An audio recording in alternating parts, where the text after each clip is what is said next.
Salut les soupes à l'oignon, bienvenue sur la petite chronique de Spyro le Dragon. Aujourd'hui, nous allons tester ensemble une box TV qui m'a beaucoup intrigué, une box TV de chez Xiaomi qui a l'air d'être complètement réservée au marché chinois et de pas du tout être exploitable par nous autres Européens, mais j'ai voulu en savoir plus et j'ai voulu savoir si ce produit qui m'a été proposé par Gearbest pouvait être utilisé par un Européen, et bien à plus forte raison par un Français. Voilà ce qu'a donné mon test. C'est parti. Voilà, alors comme d'habitude, Xiaomi nous gratifie d'un emballage limite austère, particulièrement sobre, tout blanc. Voilà, donc aucun moyen de savoir comme ça en regardant juste la boîte ce qu'on va trouver à l'intérieur. C'est clairement sur l'arrière qu'il y aura le plus d'informations. Donc c'est tout en chinois, donc je vais essayer quand même de vous en montrer un certain nombre de choses. Apparemment, le produit est capable d'afficher de la 3D. Ça c'est plutôt intéressant pour ceux qui ont un téléviseur compatible. En 1080p, compatible avec donc le codec H265 et branchement par HDMI, ça paraît évident. Un processeur 4 corps avec un GPU 6 cœurs. Alors en fait, le processeur, je ne sais pas trop ce que c'est. Je sais que c'est un ARM7 à 1,3 GHz, je crois, oui, voilà, c'est ça, A7, voilà, mais je sais pas trop ce que c'est. Par contre, le GPU, je sais que c'est un Mali 450, bah tiens, d'ailleurs, c'est marqué là, c'est un Mali 450, donc MP4 plus 2, je sais pas trop ce qu'ils ont voulu dire par là.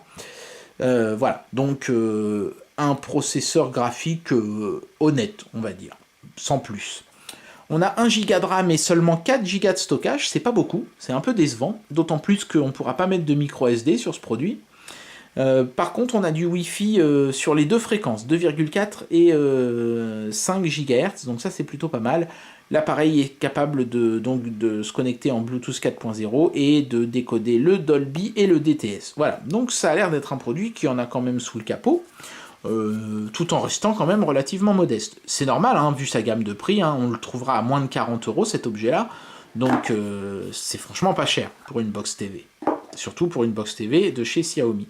Donc vous allez me dire, putain, mais une box TV dans une aussi petite boîte, elle doit pas être bien grosse. Attendez, vous allez voir. Ici, on a le manuel, qui est tout en chinois, donc pas très intéressant pour nous autres, je ne m'attarde pas dessus. Regardez-moi ça, comme c'est joliment emballé dans des petits compartiments et tout. Alors ici, il y a une petite languette plastique, et quand on tire, on a ce petite chose-là qui vient. Alors on va l'ouvrir tout de suite. Hein. Là-dedans, on a en fait la télécommande. Hop là, qui est très très belle, qui est Bluetooth donc, hein, voilà, il y a le petit logo Bluetooth à l'arrière. Hop, hein, emballé comme un Kinder Bueno. Ici, on a une trappe qui révèle une pile qui est en fait une CR2032. Alors, de base, il y a une sorte de petite languette qui empêche la pile de se vider pendant l'expédition du produit. Bon, moi, je l'ai enlevé pour les besoins du test. Donc c'est une jolie petite télécommande avec le bouton Power, un pad directionnel avec un bouton de sélection au centre, les 3 boutons Android de base qui sont accueil, retour et menu, et volume plus-moins. Voilà, donc c'est un peu les boutons qu'on retrouve habituellement sur un smartphone, à l'exception du pad directionnel. Par contre, pas de fonction gyroscopique dans cette télécommande, c'est dommage, c'est très dommage parce que ça aurait été sympa pour certains jeux notamment. On aurait pu se faire des parties de tennis façon Wii, bah là on pourra pas. Ça n'a pas été prévu par Xiaomi, dommage. Autre chose qui est dommage, cette télécommande ne peut pas fonctionner avec autre chose que le produit qui se trouve ici. J'ai essayé de la synchroniser avec d'autres appareils, on y arrive, hein, pour ça il faut appuyer sur les 2 boutons là en même temps pendant quelques secondes et ça la met en mode association et on peut la synchroniser, mais elle se déconnecte presque aussitôt. Je pense que cette télécommande est tout simplement programmée pour ne fonctionner qu'avec cette box. Voilà, c'est dommage, je sais pas pourquoi Xiaomi a fait ça, ça aurait pu être sympa de pouvoir s'en servir dans d'autres trucs. Bon, un petit peu appelien sur ce coup-là, ces messieurs de chez Xiaomi, j'ai envie de dire. Donc ici on a un câble HDMI tout simplement, hein, c'est marqué dessus comme le port salut, donc il a l'air d'être de longueur plutôt convenable, je crois qu'il fait 3 mètres si j'en crois ce que j'ai lu sur internet, je ne me suis pas amusé à le mesurer. Il est estampillé Xiaomi, c'est très joli, et c'est un de ces connecteurs dorés. Alors est-ce qu'il y a vraiment une vraie dorure ou est-ce que c'est juste comme ça une petite couleur dorée pour faire joli? Ça j'en sais rien du tout. Il n'a pas l'air d'être super blindé en tout cas parce que sa section est pas bien grosse. Mais s'il est capable d'afficher de la 3D, ça doit être au moins du HDMI high speed, hein, donc d'une qualité quand même raisonnable. Donc c'est pas mal, c'est bien d'avoir un petit câble HDMI dans la boîte, c'est toujours ça de prix. La plupart des box télé n'ont pas cette gentillesse, surtout à ce prix-là. Et donc, nous reste plus qu'une chose, c'est cette fameuse box TV, qui donc tient dans cette minuscule boîte. Et là, vous dites, non, c'est pas possible. Et en plus, il n'y a pas d'adaptateur secteur. Et bien, l'adaptateur secteur, il est inclus dedans, en fait. Vous allez comprendre le concept tout de suite. Vous allez comprendre le concept tout de suite. Enfin, vous allez le comprendre si j'arrive à ouvrir le carton. Voilà, ça y est. Donc, voici la box TV, dans toute sa splendeur. Je vais dire, là, c'est vraiment magnifique. Apple n'aurait pas fait mieux. C'est très, très, très beau. C'est emballé dans une sorte de plastique que je vais retirer. Il y a une petite languette là. Voilà. Hop, tac, voilà. Il y en a encore une là. Voilà, donc vous pouvez voir qu'ils n'ont pas lésiné sur les protections. Ce qui est un peu logique parce que c'est un plastique brillant un peu partout, hein, laqué, comme on dit maintenant. Le fond est orange, mais en fait, vous avez plein de coloris disponibles. Donc, bon, bah moi, on m'a envoyé le orange, et apparemment, c'est le coloris le plus répandu sur ce produit-là. Donc, on voit le petit logo Xiaomi ici sur le dessus. Ici, on peut voir la sortie HDMI, et ici, on peut voir deux tiges métalliques qui se déplient comme ça, tac, et voilà, c'est comme ça qu'on se branche. C'est une prise chinoise, mais avec un tout petit adaptateur, vous aurez la possibilité de brancher ça à votre prise murale sans aucun souci. C'est magnifique parce que ça signifie que pour quelque chose qui fait grosso modo la taille d'un adaptateur secteur, et ben là vous avez toute une box télé.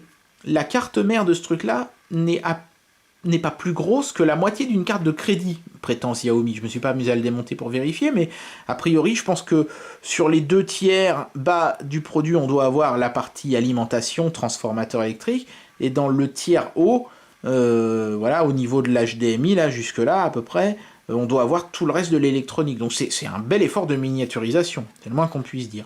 L'autre truc intéressant, c'est que ça va éviter d'avoir tout un tas de bordel autour de votre télé, ce qui est toujours un problème. Là, vous mettez ça dans la prise murale et vous aurez juste le câble qui va à la téloche, et ça évite d'avoir du bordel. Donc c'est un super concept.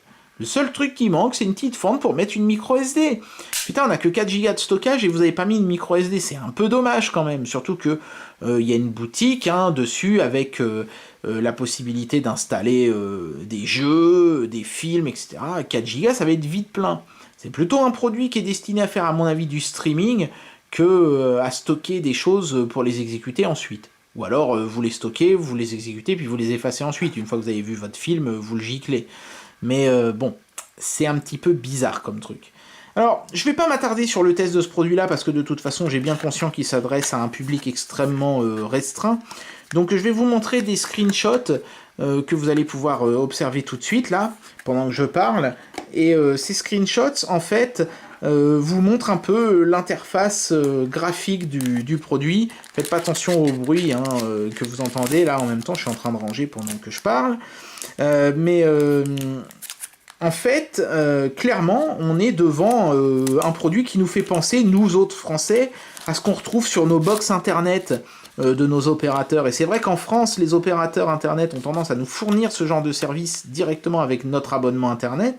Mais dans plein d'autres pays, et notamment en Chine, en général, l'abonnement internet, ça vous donne la connexion et puis vous n'avez aucun service associé. Vous n'avez pas de box avec la possibilité de louer des films ou de télécharger des trucs ou des machins ou des petits jeux. Ça n'existe pas. Et c'est pour ça que ce genre de produit existe pour compenser ce manque. Voilà, donc vous pouvez voir comment on peut notamment installer des jeux, des films et tout ça. Alors, je m'excuse pour la qualité des screens, parce que pour une raison technique, je pouvais pas faire ça, ni avec mon caméscope, ni avec mon appareil photo habituel. J'ai fait ça avec mon téléphone. Et vous pouvez me voir également jouer à Flappy Bird sur cette petite chose, avec donc la télécommande qui permet de faire sauter l'oiseau. Voilà. Et c'est en 1080p, c'est plutôt joli, c'est plutôt fluide, c'est plutôt sympa. Voilà, alors, retour sur ma formidable table blanche de chez Ikea, n'est-ce pas? Pour vous dire un tout petit truc qui me semble important, si vous voulez mettre cette tablette en anglais, il vous faudra installer un certain nombre de trucs d'APK. Alors ce que je vais faire, ces APK, ils sont disponibles sur internet, mais ils sont pas évidents à trouver. Je vais vous mettre un lien dans la description de la vidéo pour les trouver si jamais vous voulez vous acheter ce truc. Et il faut installer le premier de la liste, en fait, qui a un nom bizarre, là je me rappelle plus.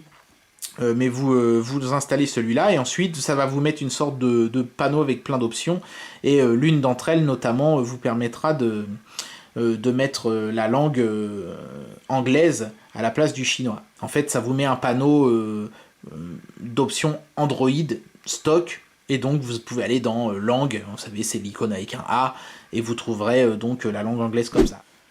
Voilà, alors je vais d'abord donner une note à ce produit, hein, puisque je pense que c'est intéressant un petit peu de le situer vis-à-vis de son rapport qualité-performance-prix. En termes de qualité-performance-prix, ce produit mériterait la note parfaite de 5 étoiles, parce qu'à 40 € à peine, c'est une box TV performante, bien finie, avec une jolie interface, il n'y a pas vraiment de gros problèmes à reprocher à ce produit-là. Maintenant, hélas, c'est un produit qui bride vraiment trop les fonctionnalités multimédia pour le public non chinois. De par le fait que c'est compliqué de la mettre en anglais, de par le fait que même une fois qu'on l'a fait, il y a pas mal de contenu qui est réservé à la Chine, donc quand on se connecte depuis la France, ça vous met « ce contenu n'est pas disponible dans votre pays, donc il faut passer par un VPN, etc. » Bon, il y a pas mal de contrariétés sur ce produit. Donc, c'est un produit sur lequel je vais mettre la note de 4 sur 5. Mais attention, uniquement si vous êtes bidouilleur et capable de faire le nécessaire pour que ce produit puisse marcher pour vous. Si ce n'est pas votre cas, ce produit ne mérite même pas d'être noté, il faut tout simplement pas l'acheter. Voilà. Donc 4 étoiles, à condition d'être un bidouilleur. Voilà, donc c'était le test de la Mi Box Mini de chez Xiaomi. Qu'est-ce qu'il faut retenir de ce test? Que ce produit, à la base, il est clairement destiné au marché chinois et qu'il faudra faire de gros efforts pour le faire fonctionner sur le marché européen. Ça, c'est clair. Il faudra aussi un VPN, parce que beaucoup de contenu est réservé à la Chine. Et puis, en admettant même que vous ayez un VPN, vous risquez de vous retrouver avec un film en anglais avec des sous-titres en chinois, ce qui ne vous servira pas à grand-chose. Ça n'en demeure pas moins un produit qui est quand même intéressant pour tout un tas de raisons. D'abord parce que ça vous permet d'avoir du Miracast ou des choses comme ça sur des télés qui ne sont pas forcément compatibles. Ça vous permet de faire du streaming, ça vous permet de lire du contenu que vous auriez sur un disque réseau ou des choses comme ça. Après, il faudra se donner beaucoup de mal pour mettre le produit en anglais, parce qu'il est bloqué en chinois de base, hein, je vous le rappelle. Donc je ne pense qu'on ne peut recommander ce produit qu'à deux types de gens. Soit les franco-chinois, hein, des Chinois qui vivent en France, ou des Français qui sont nés en France mais qui sont d'origine chinoise, et pour qui le fait que tout soit en chinois ne pose pas de problème. Ou alors les bidouilleurs qui savent ce qu'ils vont pouvoir faire du produit, et qui vont être capables de le basculer en anglais et d'installer tout un tas de logiciels, etc. Moi, j'ai réussi à le mettre en anglais, mais le Play Store n'était pas fonctionnel, donc j'ai dû louper une étape quelque part. Pourtant j'ai installé tous les APK dans le bon ordre et tout. Je pense qu'il fallait peut-être rebooter entre chaque install, je ne l'ai pas fait. Peut-être que je vais me donner la peine de le faire, peut-être pas. Bon, c'est un produit qui pour son prix n'est pas inintéressant, mais à réserver soit aux Chinois, soit aux gros bidouilleurs. Voilà, je pense que ça conclut idéalement cette vidéo. Moi je vous dis à très bientôt pour un nouveau test. Allez, tchuss!